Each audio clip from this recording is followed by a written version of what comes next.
Champions league final মানেই অজেয় Real Madrid. তাদের এই অপ্রতিরোধ্য ছুটে চলা এবার রুখে দিতে মরিয়া বরুসিয়া ডর্টমুন্ড। জার্মান দলটির কোচ এদিন তেরজিচ বেশ আত্মবিশ্বাসী। তিনি বলেছেন, চ্যাম্পিয়ন্স লিগের ফাইনালে ইউরোপের সত্যিকারের চ্যাম্পিয়নদের জয়রথ থামিয়ে দিতে প্রস্তুত তার দল। ওয়ালটন এসিতে ইনস্টলেশন একদম ফ্রি।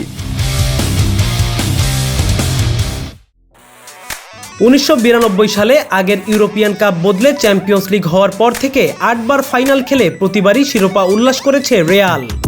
ইউরোপ সেরার এই প্রতিযোগিতায় অনেক আগে থেকেই সফল মাদ্রিদের ক্লাবটি জিতেছে রেকর্ড 14টি শিরোপা। এই মঞ্চে গত 10 বছরে তাদের পরিসংখ্যান অবিশ্বাস্য, 5 বার হয়েছে চ্যাম্পিয়ন। আগামী শনিবার পঞ্চদশ শিরোপার লক্ষ্যে মাঠে নামবে রিয়াল। প্রতিপক্ষের এমন দাপুটে রূপ ভয় জাগানিয়া হলেও ডর্টমুন্ড কোচ নিজের দলকে নিয়ে দারুণ আত্মবিশ্বাসী। এ পর্যন্ত একবারই ইউরোপ সেরার মুকুট পড়েছে ডর্টমুন্ড 1997 সালে। 2013 সালে আরেকবার ফাইনালে উঠলেও সেবারের অল জার্মান লড়াইয়ে বায়ার্ন মিউনিখের বিপক্ষে হেরে যায় তারা। অতীত পরিসংখ্যান কিংবা সাম্প্রতিক সময়ের দুর্দান্ত পারফরম্যান্সের কারণে এবারের ফাইনালেও রিয়ালকেই ভাবা হচ্ছে ফেভারিট। তেরজিচ তা অস্বীকারও করছেন না, তবে তার দৃঢ় বিশ্বাস তার দল প্রতিপক্ষের দাপট গুড়িয়ে দিতে প্রস্তুত। চলতি মৌসুমে বুন্ডেসলিগায় সময়টা মোটেও ভালো কাটেনি ডর্টমুন্ডের।